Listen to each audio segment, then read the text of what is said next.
Fortalecendo a democracia.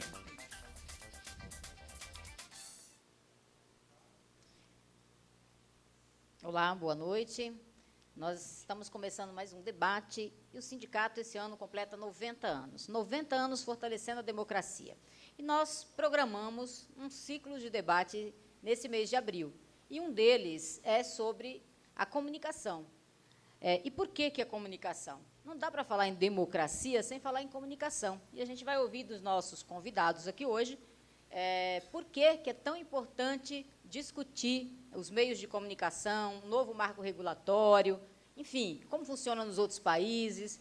Você vai poder entender muito bem, enfim, os prós, contras, o que a gente tem de regulação aqui no Brasil atualmente, por que é tão importante, por que tem tanta gente defendendo esse novo marco regulatório, e o que teria que compor, que regras precisam ser debatidas e aprovadas para esse novo marco.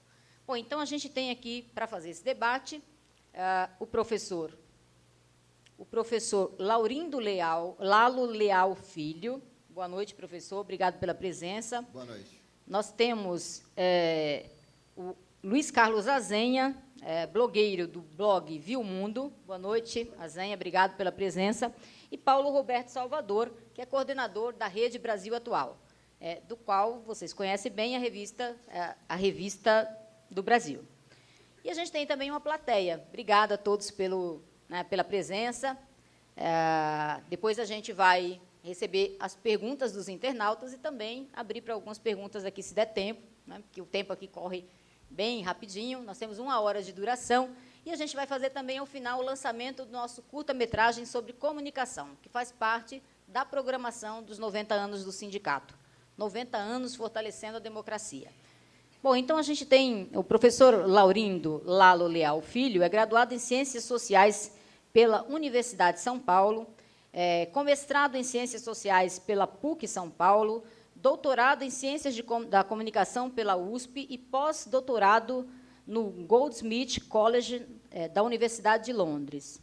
Publicou os livros Atrás das Câmeras, Relações entre Estado, Cultura e Televisão, A Melhor TV do Mundo, o Modelo Britânico de Televisão, A TV Sob Controle, A Resposta da Sociedade ao Poder da Televisão e Vozes de Londres, Memórias Brasileiras da BBC. Bom, a gente vê que nós vamos ter aqui uma qualidade no debate, né? O Paulo Roberto Salvador é bancário do Santander, privatizado do Banco Banespa, dirigente sindical do Sindicato dos Bancários e Financiários de São Paulo, Osasco e região, é jornalista com 20 anos de gestão em comunicação e, atualmente, é coordenador da Rede Brasil Atual. Paulo também já foi secretário de Imprensa e Comunicação aqui do sindicato e agora coordena a Rede Brasil Atual, a revista, o nosso portal, né, os jornais. Bom, e o Luiz Carlos Azenha é formado em jornalismo pela Escola de Comunicação e Artes, ECA, da USP. Em 1980, transferiu-se do Jornal da Cidade para a TV Bauru, então afiliada da Rede Globo. Em 1985, tornou-se correspondente internacional da Rede Manchete nos Estados Unidos. Enquanto vivia nos Estados Unidos, foi também colaborador da rede norte-americana CNN, da rede canadense CBC e correspondente da Rádio Jovem Pan. Nos anos 80 e 90, cobriu extensivamente a negociação da dívida externa brasileira em Nova York e nas sedes do FMI, Banco Mundial, e no Tesouro Americano, em Washington. Em abril de 2007, rescindiu seu contrato com a Globo e passou a se dedicar à internet.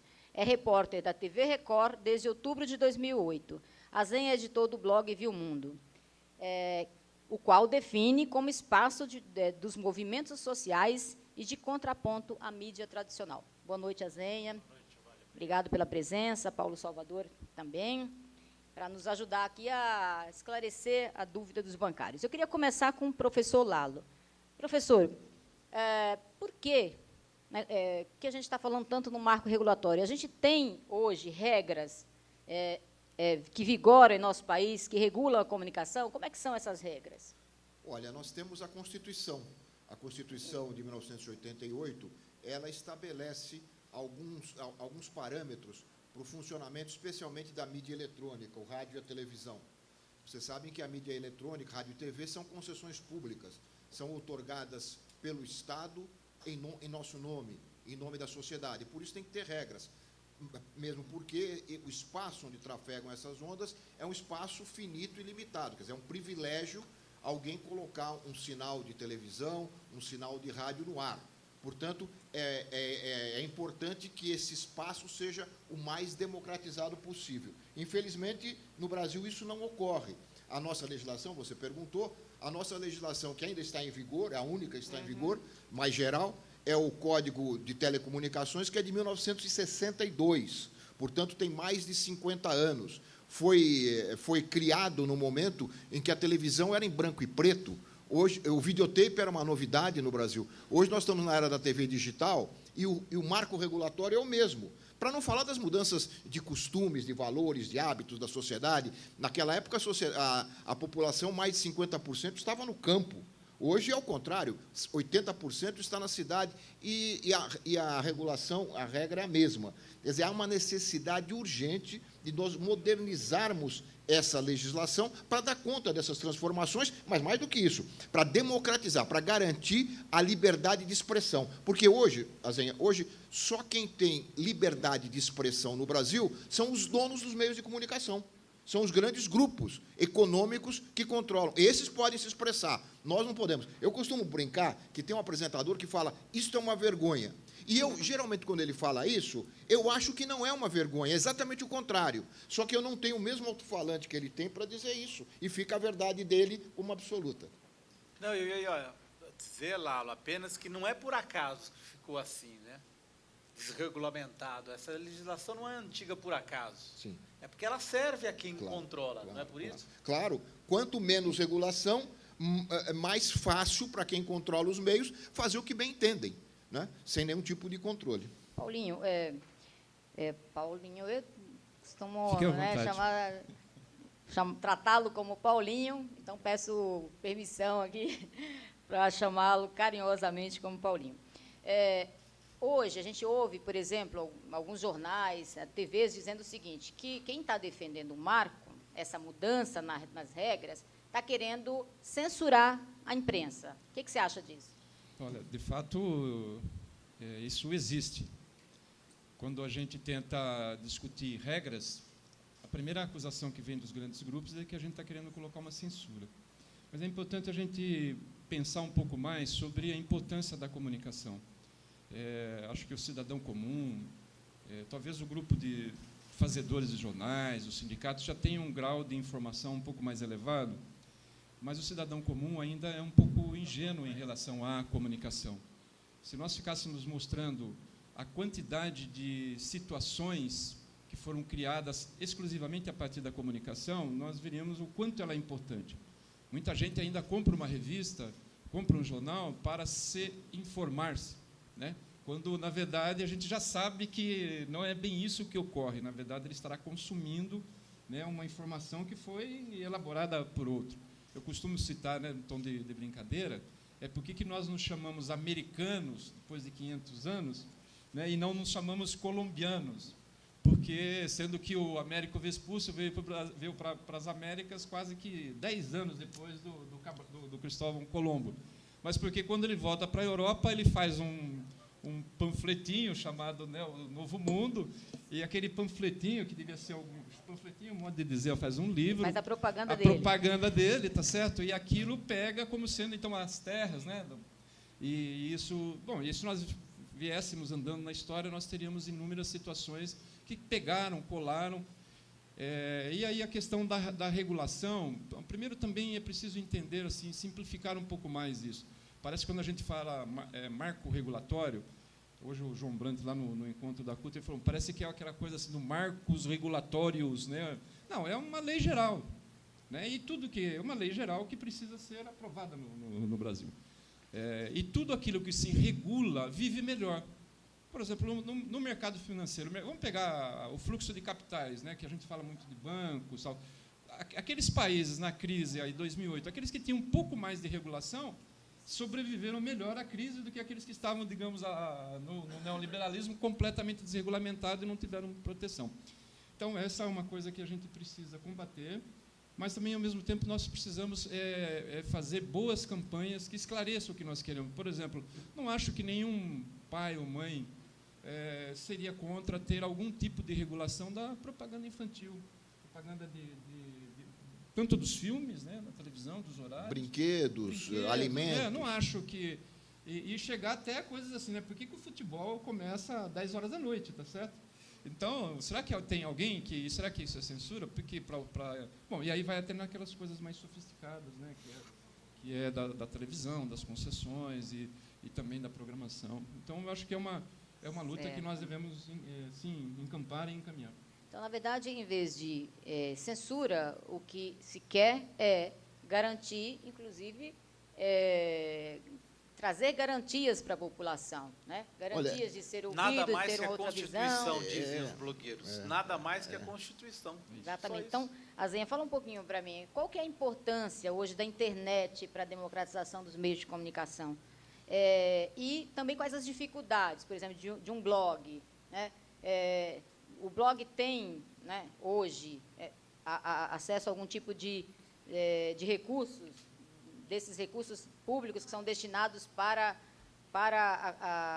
ser distribuídos, né, com os meios de comunicação, com a propaganda governamental?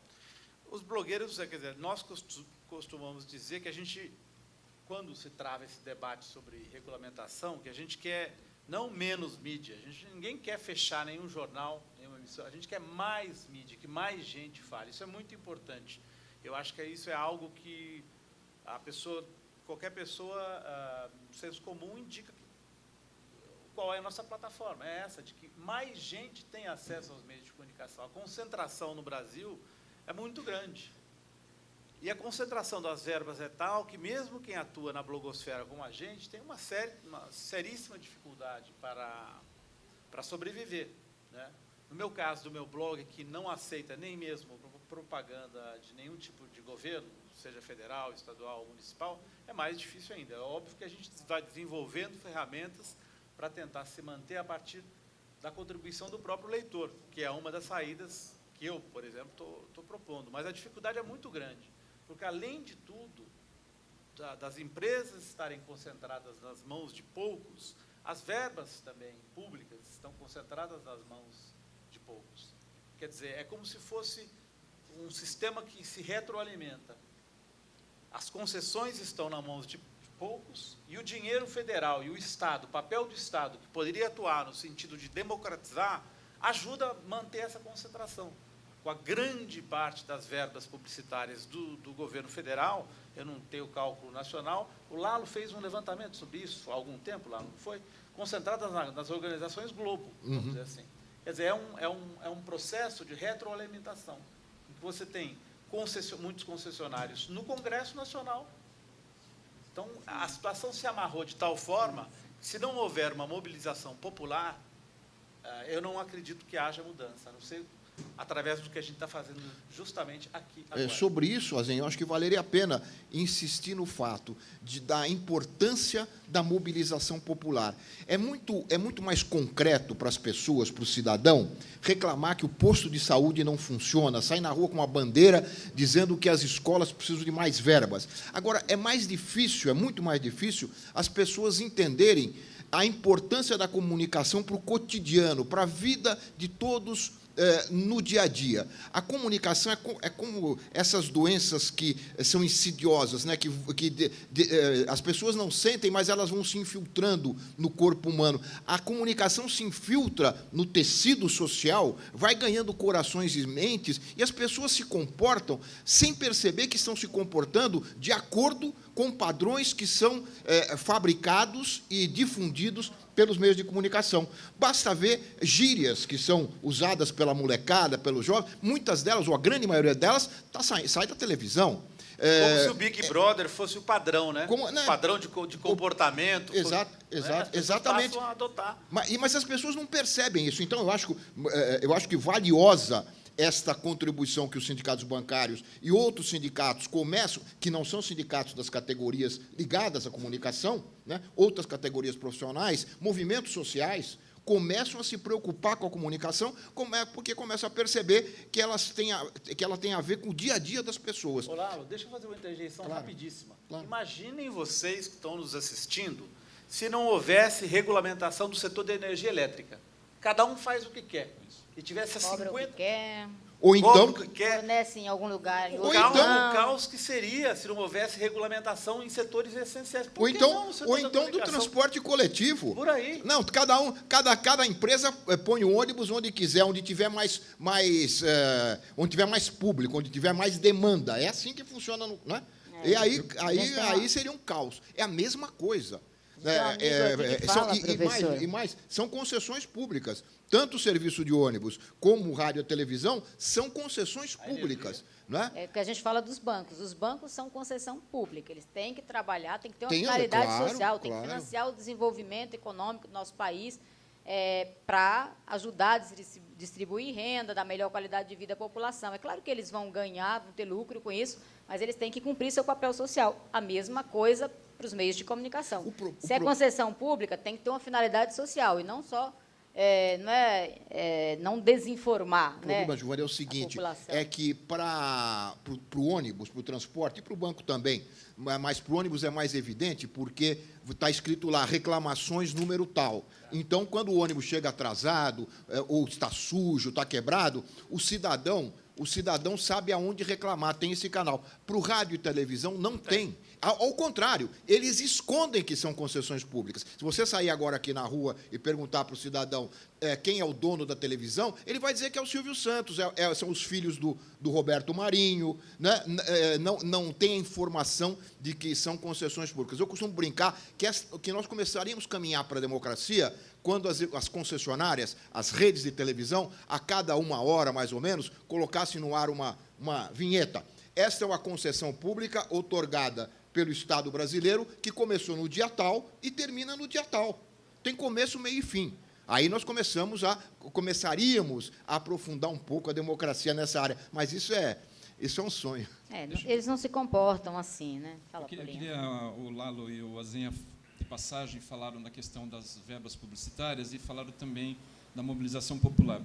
É importante que as pessoas tenham, que o governo, a SECOM, tenha uma verba É a Secretaria de Comunicação. que é dela, do governo, mas também tem as verbas que são das estatais, né, que não necessariamente estão nesse bolo. 70% está com a Globo. Né? É 70, Paulo? 70% da fatia total da SECOM, mas aí também tem as verbas das estatais que não estão configuradas aí.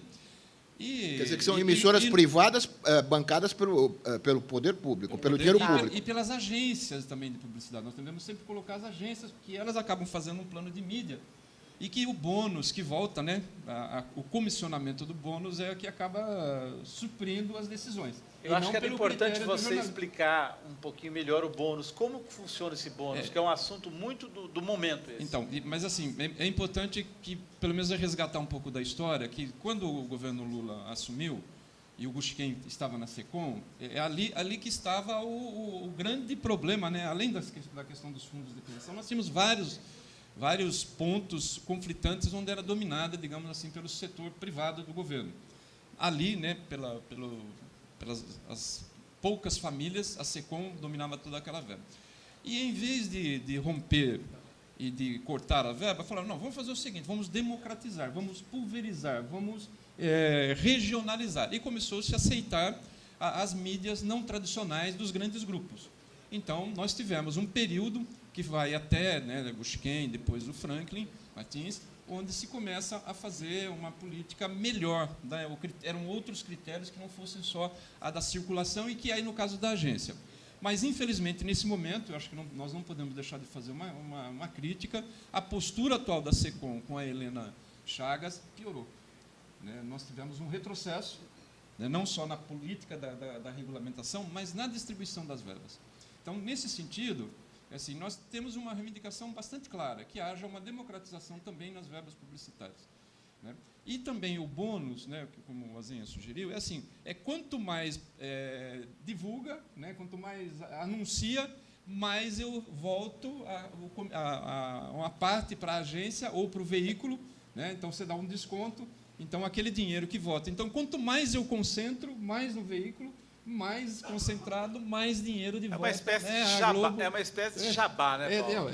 O Jabá. Quanto altamente mais eu so- coloco dinheiro na Globo ou em outra Então, mas por emissora, que eu vou- mais eu recebo de volta como um desconto.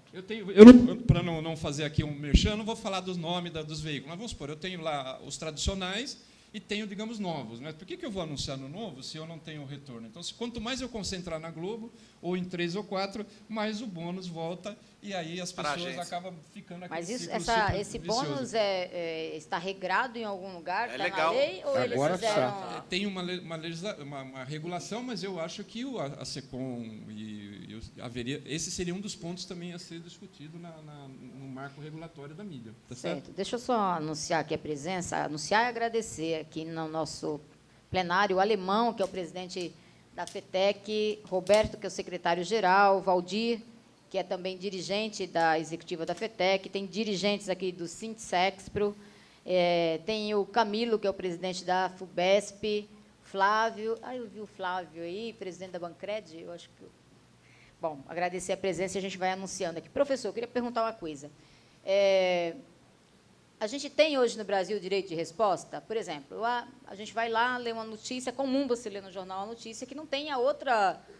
tem uma acusação, mas não tem a resposta da pessoa, não tem nem a opinião dela, enfim. Isso é legal? Hoje a gente tem o direito de resposta regulamentado? Nós tínhamos até pouco tempo, mas está na Constituição. A Constituição brasileira garante o direito de resposta. Agora, você precisa ter uma lei infraconstitucional para que essa determinação da Constituição venha a ser colocada em prática. Nós tínhamos isso até pouco tempo, mas o Supremo Tribunal Federal, numa ação capitaneada pelo ministro Aires Brito, resolveu, e aí, por pressão das empresas de comunicação, o Supremo decidiu acabar com a lei de imprensa. Hoje nós não temos lei de imprensa.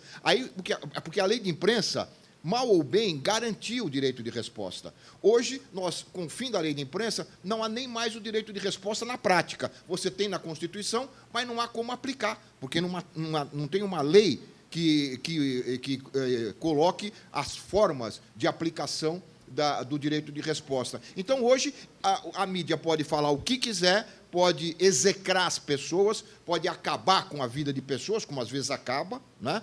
Basta lembrar a escola base, só para...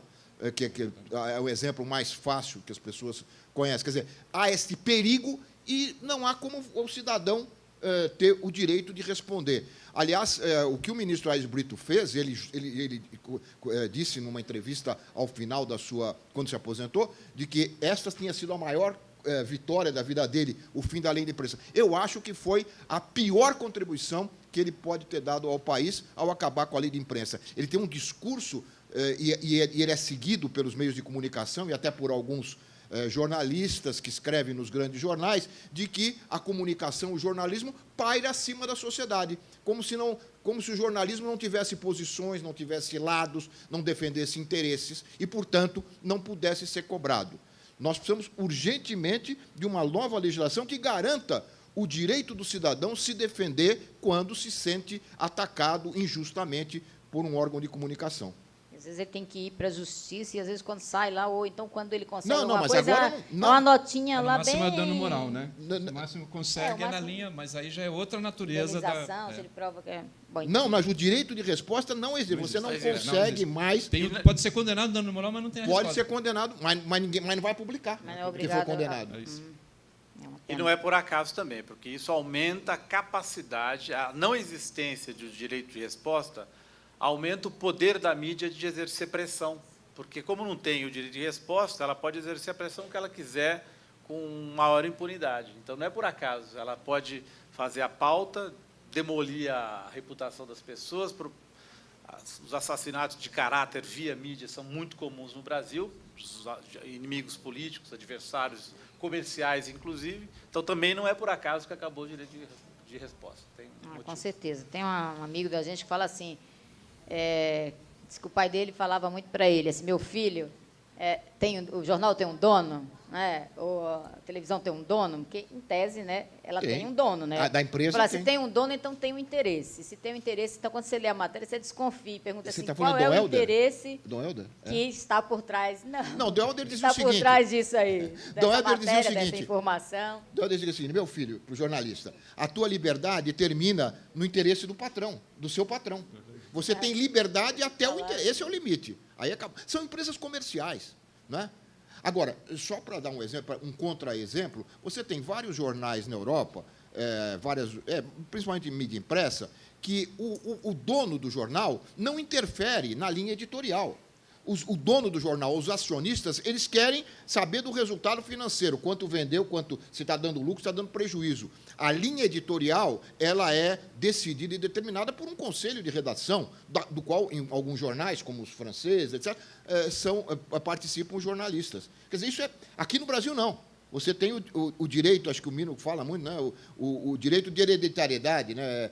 É o direito divino. Né? O pai passa para o filho o jornal e aquela linha vai sendo mantida eternamente. Queria agradecer a presença da Adriana Magalhães, que é dirigente da Secretaria de Comunicação da CUT de São Paulo, que também toca bastante esse tema. Dizer o seguinte, que a gente já conversou aqui um pouco, que os sindicatos, o movimento social, de maneira geral, está começando a falar bastante desse tema, discutir. E a Confederação Sindical das Américas, que é a nossa organização sindical aqui, nossa central sindical, mais ou menos correspondente à nossa central sindical aqui na América, acabou de fazer um encontro e discutindo e colocando esse como um tema prioritário, orientando os sindicatos a fazer essa discussão, que é exatamente isso. A gente tem que fortalecer a democracia. Para fortalecer a democracia, não só na América, mas no mundo, isso passa também por a gente ter meios de comunicação, democratizar os meios de comunicação. Então, isso a gente acha importantíssimo. Eu queria falar uma coisa aqui com a Zenha. Você acha que os blogueiros progressistas estão sendo perseguidos, atacados, por suas posições, exatamente por mostrar uma posição diferente do que esses meios de comunicação concentrados aí na mão de 6 famílias têm dito? Eu acho que sim. Eu acho que está havendo uma tentativa de judicializar o que é um debate político. Eu acho que os grandes meios no Brasil, alguns deles muito especificamente, defendem ideias neoliberais. E os blogueiros, muitos dos quais são de esquerda, outros se definem mais como centristas, enfim, têm posições muito distintas nessa questão e existe um confronto político. Quando existe esse confronto político entre uma grande emissora e um pequeno blogueiro, e nesse confronto político a grande emissora perde uma eleição para um pequeno blogueiro, vamos dizer assim, mas perde o confronto político em si, o que se faz? Se arrasta para a justiça, onde a grande empresa tem um departamento jurídico, com 10, 20, 30 advogados, tem uma grande capacidade de pressão sobre o judiciário. Não estou dizendo que os juízes são corruptos, mas a pressão é grande. Enquanto o blogueiro pequeno, do outro lado, mal tem dinheiro para se defender. É por isso que, essa semana, o Centro de Estudos de Mídia Barão de Itararé, do qual eu sou um dos sócios, vamos dizer, participo lá com eles, formou um fundo, decidiu formar um fundo para que as pessoas contribuam com a defesa dos blogueiros na justiça, em ações que são movidas, e nós, os que temos blogs com maior circulação... O pessoal aqui na plateia está aplaudindo. Os que temos blogs com maior circulação, abrimos mão de participar, de receber dinheiro desse fundo, né? Então, o Paulo Henrique Amorim abriu mão, o Rodrigo Viana abriu mão, eu abri mão. Por quê? Porque o ataque se dá principalmente com casos de ameaças físicas, já houve assassinatos de blogueiros, em muitas cidades do interior do Brasil. O blogueiro, às vezes, numa cidade do interior, é a única voz contra um prefeito, que tem toda a máquina. E ele é muito mais intimidado do que eu, que sou uma figura razoavelmente conhecida, tenho um emprego numa emissora grande de televisão, conheço muita gente. Esse blogueiro do interior, esse fica completamente indefeso. Então, as ações que se movem na justiça não são para me calar. Eles sabem que não vão conseguir me calar. São para calar o pequeno blogueiro que está lá, que não tem nem o dinheiro para se defender numa ação na justiça.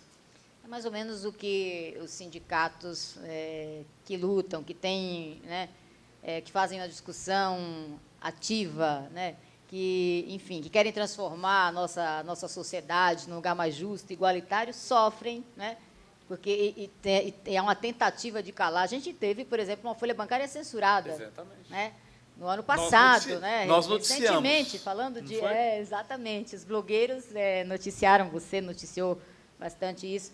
Nossa folha bancária foi censurada porque a gente deu opinião, a gente trouxe, fez uma análise, né, dos problemas da cidade, das propostas que estavam sendo colocadas, né, e isso, para eles, não é censura, né? Porque a censura econômica, né, que é esse poder brutal desses meios, agora eles estão sendo confrontados pela primeira vez, quer dizer, já vinham sendo confrontados num determinado nível pelos jornais sindicais, por essa mídia alternativa, mas era um nível de contestação. Agora, com os blogueiros, com os blogs, nem o poder econômico consegue se contrapor, porque aquele que era o pensamento único, quer dizer, você só tinha uma opinião, você só tinha uma pauta. Você pega os jornais, os grandes jornais, as emissoras de televisão, com raras exceções, você tem um mundo único para eles. De repente, vêm os blogs e começam a tratar de assuntos que estão fora dessa pauta única. E isso incomoda muito. Isso incomoda muito. E é por aí que é por causa disso que eles movem essas ações, tentam judicializar, porque sabem que tem uma concorrência que gradativamente os vai levar a uma decadência, porque o público leitor, o ouvinte e telespectador começa a perceber que há uma outra informação que aqueles veículos tradicionais não dão, né? E passa a desacreditar. Você veja a crise que os jornalões estão enfrentando.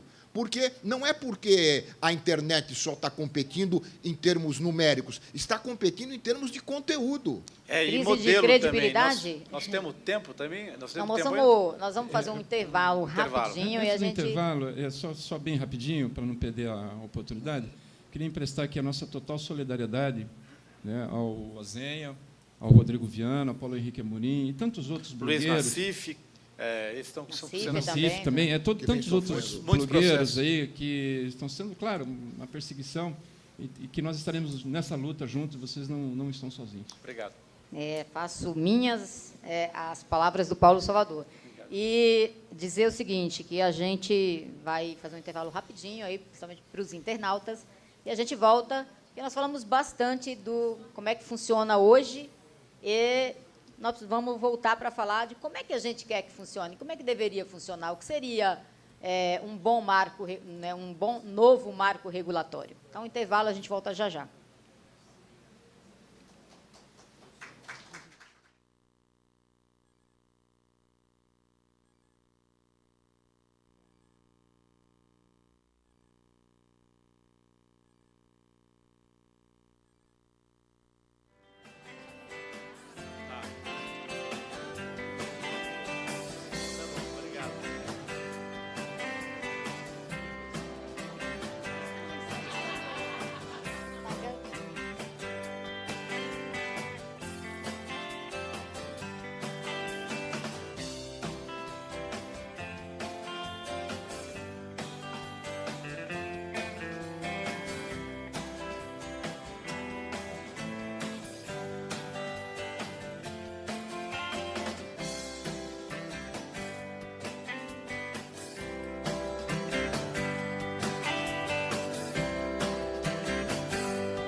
Sindicato dos Bancários.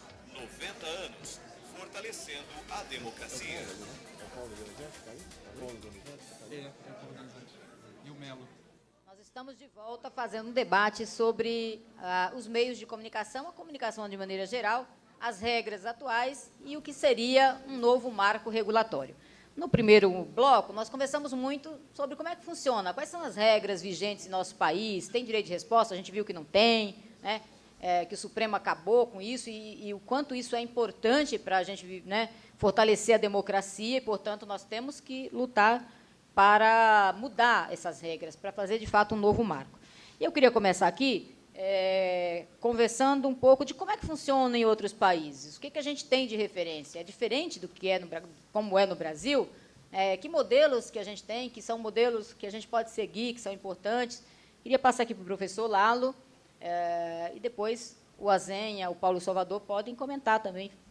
É curioso, o Paulo falou aqui sobre o fato, né, dos controladores da grande mídia taxarem de censura qualquer tipo de iniciativa para regular. E eu pergunto, então, se há censura na Inglaterra, se há censura na Dinamarca, se há censura na Suécia, se há censura nos Estados Unidos. Todos esses países têm órgãos reguladores.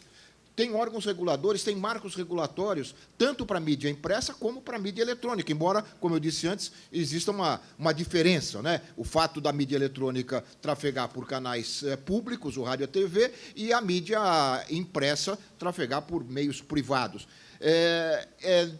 Estados Unidos e Grã-Bretanha, por exemplo, têm órgãos reguladores desde a década de 1930. Muitos são mais de 80 anos. E, no Brasil, isso surge como se fosse o fim do mundo, estabelecer regras para a mídia em geral. Nós já estávamos atrasados em relação aos Estados Unidos e Europa há muito tempo. E agora nós estamos ficando atrasados também em relação à América Latina.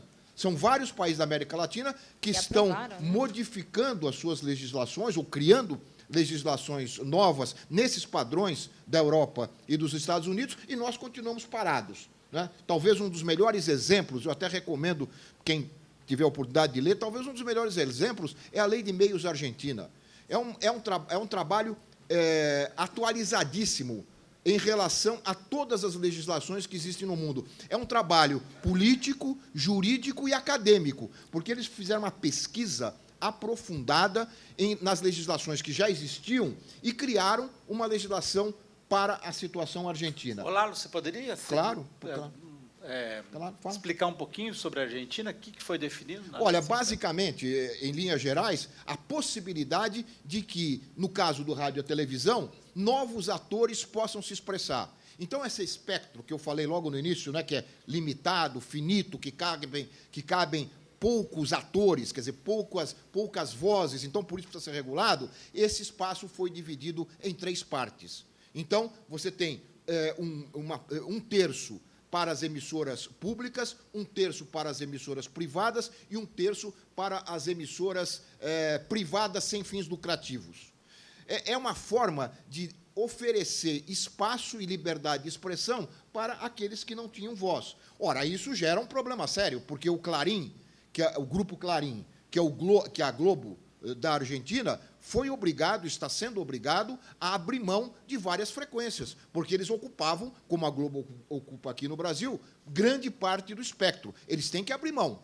É esse o choque, é esse o confronto que se dá na Argentina e vai se dar em outros países da América Latina que estão também na mesma linha, como é o caso do Equador, do Uruguai, da Bolívia, e a Venezuela já resolveu isso há bastante tempo com a lei Ressorte, a lei de meios venezuelana, que é de 2004. Então, a América Latina muda, caminha para frente e nós continuamos atrás. O Brasil, o professor Murilo Ramos, da UNB, fez um levantamento, desde a Constituição de 88 até hoje, já foram elaborados 19 projetos de lei de regulação da mídia no Brasil. Nenhum deles foi enviado ao Congresso Nacional. Infelizmente, nem nesses últimos governos, que no governo Lula, eu acredito que chegaram a ser elaborados 3 projetos, o último do ministro Franklin Martins, que não foi levado à frente. Eu costumo dizer que isso, no caso brasileiro, é a síndrome Jango. Eu acho que o que os meios de comunicação, a pressão que os meios de comunicação exerceram para derrubar o presidente João Goulart em 1964, criou um temor de todos os governos de lá para cá, claro, depois da ditadura, dos governos democráticos, de enfrentar a mídia. Os governos, infelizmente, no Brasil, são reféns desse poder.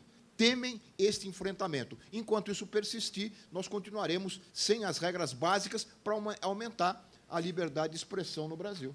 Lembrando, né, Lalo, que na Inglaterra, por conta desses escândalos ligados ao jornal do Murdoch, que, em conluio com autoridades públicas, ficava escutando os telefones de cidadãos para publicar notícias, você tem uma discussão avançadíssima hoje sobre regulamentação de conteúdo. No Brasil não estamos falando disso. Estamos falando claramente, aqui ficam os jornais e as revistas, que são privados, aqui tem as concessões públicas. Na Inglaterra, o debate está avançado já na questão do conteúdo mesmo. Porque se vai haver uma comissão independente ou não, ou se vai haver autorregulamentação em relação ao, não censura prévia, mas em relação ao conteúdo publicado pelos jornais. Por exemplo, em Portugal, vários países têm espécie de comissão, né? Entidade. São órgãos reguladores. Órgãos reguladores. Né? Explica um pouco para a gente entender. Você podia falar um pouquinho do Ofcom, que acho que como é que funciona isso? Não, no caso da Inglaterra, particularmente, já existia a regulação para os meios eletrônicos, rádio e TV, como eu disse, desde a década de 30. Para o rádio, e depois, quando surge a televisão nos anos 40 para 50, a regulação persiste, e nos anos 2000, porque a regulação era para rádio, para TV, para publicidade, para rádio e TV, foi englobada num órgão único, que é a Ofcom, Office of Communication. É o órgão regulador do rádio e da televisão na Inglaterra. O que faz esse órgão? O que faz esse órgão regular? Esse órgão? Como se compõe? Esse órgão ele é composto por pessoas que há uma série de requisitos, né? Primeiro, ilibada reputação, compromisso com o serviço público, e essas indicações passam pelo parlamento. Lá é um regime parlamentarista, passam pelo parlamento, e são esse órgão regulador. Na verdade, qual é o papel do órgão regulador? Que é fundamental. Quando a gente fala em lei de meios, a lei de meios tem que contemplar o órgão regulador, né? Aliás, a do Franklin, algumas outras também, até do Sérgio Mota, no governo Fernando Henrique, que era um bom projeto, que não foi enviado também, criava o órgão regulador. O que é órgão regulador? É o que faz a intermediação. Não é um órgão censor. Nada é proibido. Pode colocar tudo. Agora, vai se responsabilizar se ofender as pessoas, se ofender a lei. E esse órgão regulador, na verdade, faz o meio-campo, faz a intermediação entre o cidadão e as emissoras. O cidadão que se sentir violado nos seus direitos por uma emissora de rádio e televisão, ele tem a quem recorrer. E esse órgão tem todos os instrumentos para avaliar se aquela reclamação é justa, e, se for justa, tem o poder de punir. Esse que é o problema, Lalo, tem que punir. Muito importante enfatizar a sua frase, muito importante. Nada é proibido. Nada é proibido. Não é censura prévia, é uma forma de oferecer às pessoas o direito de resposta ou defesa contra ataques que, eventualmente, elas julgarem injustos. E essas discussões sobre cada uma das reclamações são públicas, né? Podem ser acompanhadas. Eu recebo os boletins do Ofcom e acompanho as reclamações sobre a publicidade, sobre isso, sobre aquilo, sobre jornalismo. Também. Sobre jornalismo. Olha, aquele programa foi muito desequilibrado. Ele pendeu para um lado só. Por que vocês não ouviram a outra fonte? Isso faz parte do debate. Esses relatórios são muito engraçados justamente porque é uma coisa que a gente está muito distante. O órgão público emite um relatório. Emite um relatório, há uma reclamação de um telespectador dizendo, olha, essa reportagem desse programa tal ouviu um lado, mas o outro foi mal representado. E aí isso é debatido publicamente. É muito interessante esse tipo de regulação, porque leva as pessoas a pensarem sobre o conteúdo que elas recebem em casa, de uma concessão pública.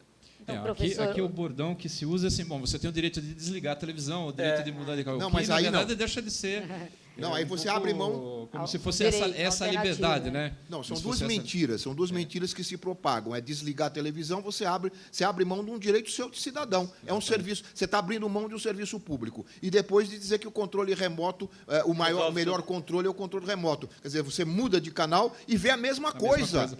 Porque só muda o apresentador, o cenário, mas a ideologia, as mensagens são as mesmas. E nós já tivemos assim inúmeros exemplos de quando tem programas bem feitos, acho que a Cultura, né, TV Cultura, tem vários exemplos, e que cai no agrado, né, do povo, demonstra que nós temos a opção de fazer bons programas e que não seja necessariamente nem só politicamente correto, digamos assim, aquilo que se chama de chato, mas também não precisa ser as baixarias que a gente vê né, na televisão. Ô, Giovanni, quando você falava do que os blogueiros representam como ameaça para os donos dos meios, não é tanto apenas uma questão econômica, é uma questão ideológica importante, porque, para impor a pauta do neoliberalismo, você teve a formação de grandes corporações de mídia, não só no Brasil, mas isso veio nos Estados Unidos.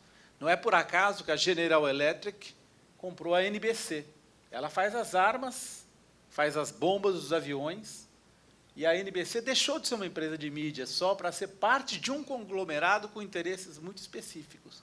O que os blogueiros representam?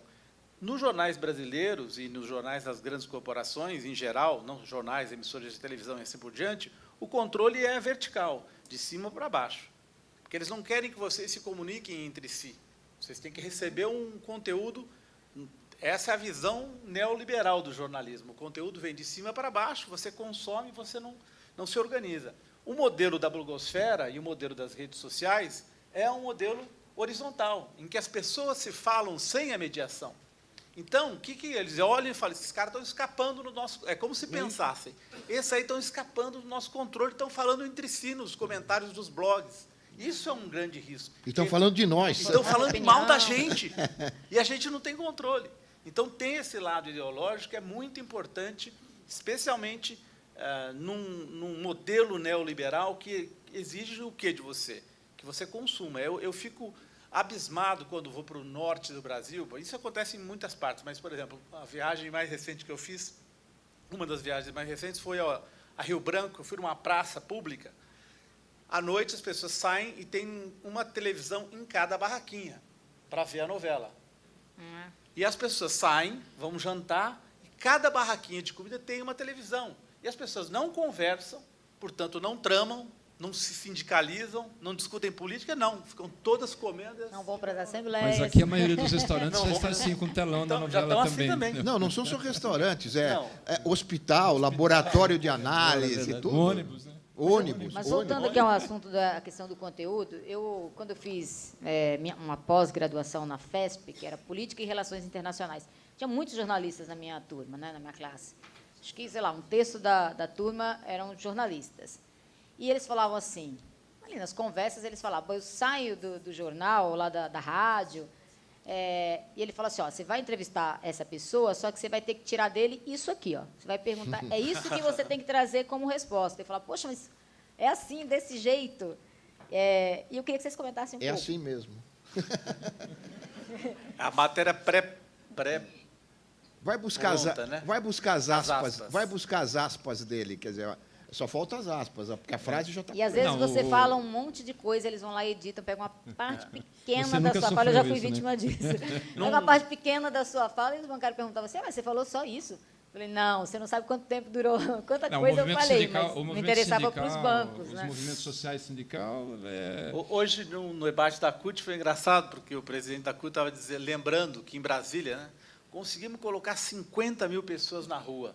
Só saiu no jornal que morreu uma militante e que atrapalhou o trânsito. Não falou da pauta, não falou, Nada, né, que era importante, quantas pessoas atrapalhou o estavam trânsito e morreu alguém no trajeto. Morreu uma pessoa. Então, e aí, assim, por isso que eu acho que até fica uma lição para quem está nos vendo, que é assim, nós temos que duvidar de um espetáculo midiático como o Mensalão. Né? Na medida em que a procura da verdade está muito longe, né? Por exemplo, aquela ideia do uso do dinheiro público do Banco do Brasil, basta ter lido alguma coisa que se somam todos os valores, para dizer que o desvio do Mensalão era todo o dinheiro da verba publicitária do Banco do Brasil, como o Raimundo Pereira demonstrou. Mas eu queria voltar aqui e tocar o dedo na mobilização. Acho que nós já estamos indo para o final do programa, mas assim, nós fizemos a Confecom, a conferência, já completaram 3 anos. Lá foi um espaço bastante forte de discussão, acho que o melhor dos últimos tempos. Foi encaminhado para o Ministério, aliás, o próprio Ministério participou, na época o Franklin, e estávamos em vias de ver um processo que se adotou como de consulta pública, né? Isso já era no começo desse ano, de 2012, e o processo parou. O próprio governo disse que não vai tocar isso já causou problemas. Nós temos divergências Nós temos o Partido dos Trabalhadores, colocou uma nota clara, a CUT também, sobre a necessidade de ter esse marco regulatório. E, bom, se tem necessidade de fazer consultas, que o façam, né? Não vamos ficar aqui também pensando. Bom, então, nós precisamos... E há também quem ache, né, o fenômeno Jango, né, o fenômeno que a correlação de força não é momento, né? Que eu acho que vamos dar razão para quem está dizendo, não vamos julgar nós. Mas eu acho que a solução maior é a mobilização. E eu acho que agora a gente tem uma oportunidade forte, porque às vezes a gente fala em mobilização, mas não é muito abstrata, assim, não adianta, eu vou me mobilizar onde? Eu vou para a rua, faço o quê? Então é preciso que os setores mais organizados que tomem algumas iniciativas. E, nesse caso, o Fórum Nacional de Democratização da Mídia quer estabelecer um movimento com a coleta de assinaturas para um projeto de iniciativa popular. 1 milhão de assinaturas. 1.300.000 assinaturas está sendo colocado, né? O 1º de maio, hoje, amanhã e depois, a CUT está fazendo um seminário a respeito. Né? E eu tenho certeza que o Sindicato dos Bancários, os militantes bancários, todas aquelas pessoas que querem uma mídia devem se envolver para que a gente possa realizar, né, essa campanha de coleta de assinatura, mas não só o formal, mas que a gente envolva a sociedade. Então, acho que é dia 19, se eu não estou enganado, deve ser o dia que será feito o lançamento oficial desse abaixo-assinado, da busca de um projeto de iniciativa popular. Então, uma situação concreta, onde a gente parece assim, um abaixo-assinado, mas quantos abaixo-assinados nós já fizemos? E o abaixo-assinado serve para quê? Para fazer uma rede, que é assim. Então, eu chego lá no Lalo e falo assim, ó, Lalo, assina aí. Aí ele fala, mas o que é isso? Aí a gente faz um debate, né, nos esclarecemos e tornamos militantes. A lei da ficha limpa foi resultado disso, né? Então, é isso, fica aqui um registro da necessidade das pessoas acompanharem esse debate. E os blogueiros, e, obviamente, a Revista do Brasil, a Rede Brasil Atual, a Rádio Brasil Atual estará na linha de frente da propaganda e da informação, melhor dizendo, desse movimento que deve se iniciar agora no final de abril. Com certeza. Deixa eu falar aqui, agradecer aqui a presença da Raquel Casselnicas, que é secretária-geral do sindicato, a Rita Berloffa, que é secretária de Finanças aqui do sindicato, o Ernesto, secretário de Comunicação aqui do nosso sindicato, Mário Raia, que é dirigente da nossa confederação, a CONTRAF, Confederação Nacional dos Trabalhadores do Ramo Financeiro. Então, além de olhar para essa questão do espectro, de ocupar o espectro de forma diferente, né, ampliando, digamos assim, a participação do órgão regulador, o direito de resposta, que mais que tem que constar desse novo marco regulatório? Né? Por exemplo, em relação à distribuição das verbas públicas, como é que ficaria? Do jeito que está hoje, muda alguma coisa? O que é melhor para se democratizar? A gente já abordou isso. Acho que é um dos pontos, eu acho bastante nevrálgico, bastante importante, que a gente tenha uma mini-regulamentação, uma mini-regulação do ponto de vista das verbas publicitárias. Não só isso. Né? Mas você muda o quê, exatamente? Muda a distribuição, muda os critérios de distribuição. Por exemplo, hoje é baseado na circulação, né, no IVC, e eu acho que nós poderíamos adotar outros critérios, como auditoria, por exemplo, uma revista, como a Revista do Brasil, que é 360.000 exemplares, e ela é distribuída gratuitamente, não é previsto uma verificação da circulação. Né? Então, havia uma disposição da SECOM de criar, então, se eu provar através do correio, de notas do correio, se eu provar através de uma auditoria, eu contrato uma auditoria que vai lá e verifica que a minha circulação ela não é fantasma, ela é verdadeira. A internet e as rádios são mais fáceis de verificar, mas, principalmente, os jornais impressos e revistas, nós teríamos um outro critério. E aí mais teríamos justo, uma pulverização. Né? E aí muito também alguns justo. critérios claros. Por exemplo, se alguém vai fazer uma revista que tem um caráter, sei lá, um segmento indígena. Ou regional. Ou regional, isso. Também. Que aparentemente não está atrelado ao mercado publicitário. Ela não pode estar só atrelado ao mercado publicitário. Ela está atrelado à democratização.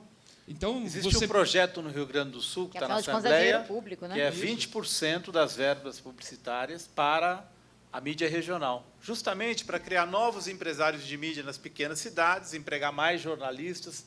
Tem esse caráter. Na França, para mostrar que nós não estamos inventando nada, há não sei quanto tempo, mas suponho que há décadas, 30% da verba de publicidade oficial é destinada à mídia regional, a essa mídia não hegemônica, aos grandes meios. É a única forma de você ter que você tem para sustentar esses meios alternativos. Isso é importante, né? Fundamental. É, Inclusive, aqui é Mais dinheiro gente público, falando, né? Voltando, né? Aquele mote do começo. É mais gente falando, Mais não gente menos falando. gente falando. É. Bom, nós estamos chegando aqui ao final Só do um nosso exemplo, debate. lá na Argentina, para dar o gancho, uma das rádios da nova legislação foi que na Patagônia, os indígenas, o chamado de indígena, talvez até um pouco impropriamente, né, tiveram a concessão de uma rádio. E aí, naquele episódio do vulcão, a maioria das matérias era assim, olha, o aeroporto está fechado, e ele tinha a população local que dependia dessa rádio. Então, ela se mostrou, né, a criação dessa rádio se mostrou de uma eficiência, como, digamos, defesa civil, vamos chamar assim, falando, olha, hoje à tarde, né, a fumaça vai descer, então vocês vão para outro lugar, ou seja, aquilo tudo muito voltado para o cidadão e não só para o aeroporto que estava fechado, que tinha perdido a passagem. Então, aquilo é uma demonstração completa. Não, é que nem você estava falando a questão das greves, né? É só ter uma passeata na Paulista que as emissoras vão perguntar para o cidadão como aquilo está atrapalhando o trânsito. Não vão perguntar para o manifestante, né, por que estão fazendo aquela manifestação. Nós já passamos por isso. Nós estávamos Eu fazendo sei, uma passeata eu na imagino. Paulista e era na calçada, era uma coisa assim, concentrando lá. Aí alguém falou assim, ó, está passando na rádio que a Paulista está parada porque os bancários estão fazendo uma passeata. Aqui. Não, nós nem começamos ainda. Não, isso parece pouco, mas isso é aquilo que eu falei logo no começo, é a moléstia Vai formando insidiosa. opinião, Vai claro, formando contra opinião. os Vê como movimentos, esses contra as bancários são lutas. arruaceiros. Os trabalhadores não deixam as pessoas andarem na cidade. Então, aí nós tivemos que entrar em contato com a rádio e falar, opa, peraí, vocês estão noticiando um negócio, não é verdade, nós não estamos na rua, nós estamos aqui na calçada, é um ato, não é? Não tem nada parado aqui. Você entra no site do Sinergia, que é o sindicato dos eletricitários e tal, e vocês vão ver que a questão do tombo no poste, o poste energizado, do trabalhador que está lá, em geral, terceirizado, e que morre ou cai do poste e tal, é praticamente um número elevado. E ele não está na porta do noticiário. Entendeu? É um assunto... Deixa eu só agradecer aqui a presença do José Eduardo, que é da Rádio Comunitária da Cantareira. E do sindicato dos jornalistas também. E do Sindicato dos Jornalistas também. Não? A Conceição Oliveira, do blog Maria Fro. Você devia adotar o nome Conceição Maria Fro, Conceição Fro. O Ademir da Contraf, a gente tem também aqui a Neiva, a Marta, a Rosani, o Kardec, que são da executiva do sindicato. Bom, nós vamos finalizando, queria passar para cada um de vocês para falar, né, mais alguma consideração sobre esse novo marco regulatório, sobre a democratização da mídia. Não, eu queria falar, para concluir, da mobilização. Nós não podemos, e eu não estou de maneira alguma pessimista em relação ao avanço dessa discussão. Eu estou nessa história há algumas décadas, né? E eu me lembro que, há 15, 20 anos, quem discutia essa questão eram os sindicatos ligados à comunicação, jornalistas, radialistas, atores faziam um pouco isso, artistas, a universidade e nada mais. Hoje não. Hoje nós estamos aqui nos bancários discutindo. A Confecom foi um passo muito importante na disseminação desse debate. Calcula-se que nas etapas pré-conferência, nas conferências municipais, regionais, mais de 30 mil pessoas discutiram comunicação. E aí era movimento de negros, sindicalistas, igreja. Nós avançamos muito, sem dúvida alguma. Não é ainda o ideal, mas nós avançamos e eu acho que agora a tendência é crescer ainda mais. Mais que isso, Lalo, também discutimos hoje, você falou, mas discutimos hoje via internet com um monte de... Ou seja, os bancários se apropriaram. Tem a pergunta do internauta aqui para você, que ele fala assim, como colaborar para o fundo que você falou? Você mencionou. É o seguinte, eu costumo dizer que a esquerda tem as melhores ideias, mas para realizá-las leva mais de uma semana para abrir uma conta bancária. Mas é o que está segurando, aparentemente. Eu estive com o Altamiro Borges, que é o presidente do...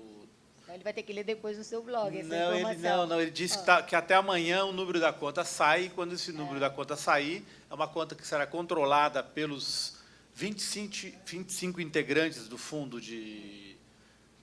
do Barão de Tararé, que é essa organização dos blogueiros, e que vão ser discutidos os critérios com os quais a gente elegeu, como serão eleitas as pessoas que poderão pedir o apoio desse fundo, que a gente espera que tenha uma quantidade razoável de dinheiro, porque tem muito blogueiro sendo processado. Muito bem, muito obrigada. Paulo Salvador? Olha, bom, a gente falou da importância da tomada de consciência da questão da comunicação, isso não só dos cidadãos, mas também das autoridades, né? Eu ouvi, antes da eleição do governo Lula, eu ouvi muitas vezes as pessoas falando assim, olha, eu falava, nós não temos nada de mídia, temos grandes avanços, tal, e aí as pessoas diziam, não, quando nós formos poder, nós vamos mudar a relação. Mudou para pior, né? Então, mas nós não queremos um marco regulatório só porque tem uma relação, né, torta com o governo, nós queremos por causa dos cidadãos. Então, essa é uma luta, a outra a gente já falou da mobilização aqui, a necessidade da regulação, e a outra é a construção real todos os dias. É a gente acessar os blogs, a gente tem a Revista do Brasil, é vocês acessarem a Rede Brasil Atual, a 98.9, a rádio aqui em São Paulo, da Grande São Paulo, das 7 às 9, é um noticiário de primeira, né? Temos o site www.rede Brasil Atual. Quer dizer, a gente sabe que a construção ela também não é abstrata, ela se dá no concreto, no movimento. Cada um de vocês que estão aqui presentes ou que estão nos vendo tem que ajudar e fazer parte dessa rede, desse movimento, colocando link, ajudando a divulgar, compartilhando no Facebook, que hoje é um poder. Eu falei das redes. Aliás, a gente falou pouco aqui da internet, né? Falou pouco das redes sociais. A internet é um problemaço aí que ruim, cara, e não entregam o que contrata, tá certo? Então, mas vai ficar então para uma sugestão próximo, da né? gente falar das telecoms aqui na outra vez. Porque a gente mas não vai encerrar aqui não o debate sobre a democratização dos meios de comunicação. A gente está programando em um próximo debate. Eu só quero dizer assim, que o cidadão, as pessoas têm que estar nesse movimento. Não basta só algumas pessoas, tem que abraçar em todos os sentidos, divulgar, criar audiência, divulgar as pessoas que produzem esse conteúdo, para não deixar sempre a produção de conteúdo para quem não quer essa regulação. Muito bem, queria agradecer aqui a presença do professor Lalo, do Azenha, do Paulo Salvador. Muito obrigado. Agradecer a todos que estão aqui na plateia, que prestigiaram esse debate, aos internautas, a MGHora, que está nos auxiliando aqui na organização dos eventos dos 90 anos, a Via TV, e dizer que o sindicato tem uma preocupação com a comunicação desde muito tempo. Nosso primeiro jornal chamava Vida Bancária, né? O sindicato completou 90 anos, vai completar agora no dia 16 de abril, 90 anos. Começou com a Vida Bancária, que virou depois a Folha Bancária, que é, com certeza, um dos veículos mais antigos de comunicação de sindicatos, e que tem aí 99% dos bancários conhecem, acho importante. Mas que a gente foi aprimorando nossos meios de comunicação nesses 90 anos, né? O site, os torpedos que a gente manda a mensagem, né? Cerca de 30 mil bancários recebem as mensagens falando, né, de alguma notícia importante, desse debate, por exemplo, convidando para assistir. E não só, achando importante democratizar os meios de comunicação, importante mostrar um outro lado da informação, a gente criou a Rede Brasil Atual, junto com os metalúrgicos da ABC e outros sindicatos, cutistas, com a CUT, hoje com a TVT. Então, a gente acha super importante fazer esse debate e fortalecer. E a gente fez um curta-metragem para falar desse tema, né? Nos 90 anos, nós fizemos 6 curtas. Um deles é sobre comunicação. Um falou de igualdade, o outro fez um resumo dos 90 anos, imagina, 90 anos em 10 minutos. Quanto foi difícil escolher, né, momentos importantes da nossa história para retratar nesses 90 anos. E a gente vai hoje fazer o lançamento desse curta sobre comunicação. Nós vamos encerrar assistindo esse curta, convidando quem está aqui e os internautas a assistirem o curta e participar dos outros debates. No dia 24 de abril, a gente vai fazer, 24 e 25 o dia todo, mas vamos transmitir no dia 24, um debate sobre o papel do movimento sindical no mundo para o fortalecimento da democracia. Nós teremos também, no dia 25, vários convidados, amigos nossos que estão na Espanha, estão na América do Norte, que estão aqui na América Latina, enfim, né, na África. Nós temos aí os angolanos, nossos parceiros, que estarão aqui também No dia 16, a gente vai ter na quadra dos bancários, vamos cortar o bolo e vamos cantar parabéns para o sindicato, falar um pouco da democracia, né, da construção da democracia em nosso país, com a presença aí do ex-presidente Lula, né, que, com certeza, se a gente falar de democracia, tem que falar da participação da vida do Lula, da militância dele para fortalecer a democracia em nosso país. E então, teve nós o livro, vamos... né? O livro de... já lançamos o livro. Né? O livro ele conta a história, e acho um que... gibi também, né, e o gibi, Paulinho? isso. Um gibi, porque... É curioso, assim, é impossível públicos. olhar a história do Brasil, ou mesmo a história de São Paulo, sem... É possível ver, através da história do sindicato, a história de São Paulo, a história um pouco do Brasil, refletida ali, né? Então, eu recomendo, é um trabalho belíssimo. Muito bem, então agradeço a presença de todos e todas e convido a assistir o curta sobre comunicação e até o próximo debate, que a gente espera contar com a presença de vocês. Obrigado.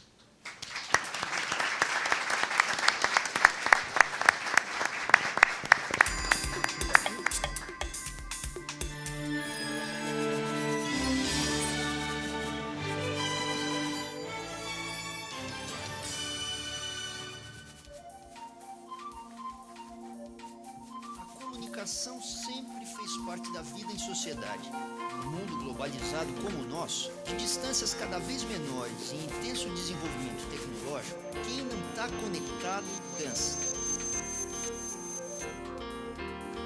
O sindicato defende que haja mudança na legislação para que se democratize os meios de comunicação que hoje estão nas mãos de poucas famílias.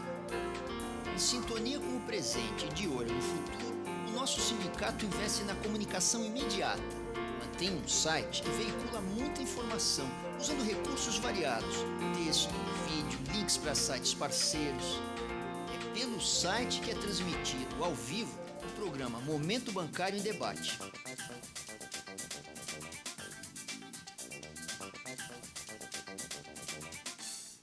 Olá, boa noite, bem-vindos ao Momento Bancário em Debate. Eu sou a Giovândia Moreira, presidenta do sindicato, e hoje nós vamos falar... E é também por aqui que o internauta tem conexão direta com o sindicato, através das redes sociais. E pode cadastrar-se para receber comunicados importantes por SMS, novidade introduzida no movimento sindical brasileiro pelo nosso sindicato.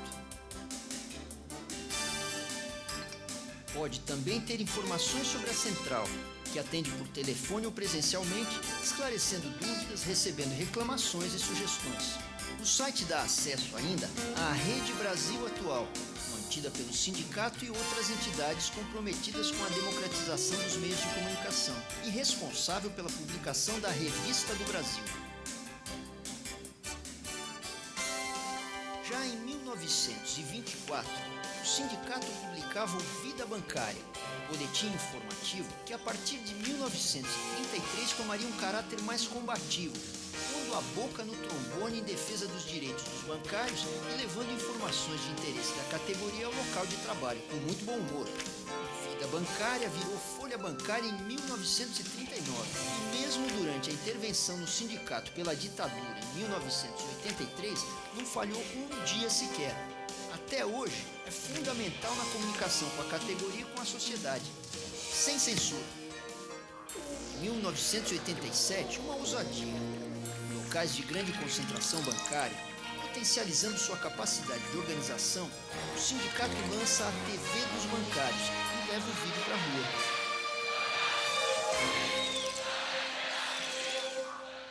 Nos anos 90, a Rádio dos Bancários vai ao ar. CYVBC, a Rádio dos Bancários. E é lançada a Revista dos Bancários, um espaço garantido para reportagens sobre cultura, que desde os tempos da Associação dos Funcionários de Bancos de São Paulo também faz parte das ações políticas do sindicato. Teatro e música tradicionalmente animam manifestações e atividades das campanhas salariais, mobilizam a categoria de forma irreverente e chamam a sociedade a ser parceira nas lutas dos bancários e vice-versa. Os festivais bancários de música popular sacudiram os anos 70. E os grandes shows realizados pelo sindicato nos anos 80 e 90 deixam saudades. Os shows no Café dos Bancários, as exibições do Cine B e as bem-humoradas intervenções de rua e nos locais de trabalho seguem instigando, provocando e reafirmam o compromisso do nosso sindicato com a valorização da classe trabalhadora, com a transformação da sociedade.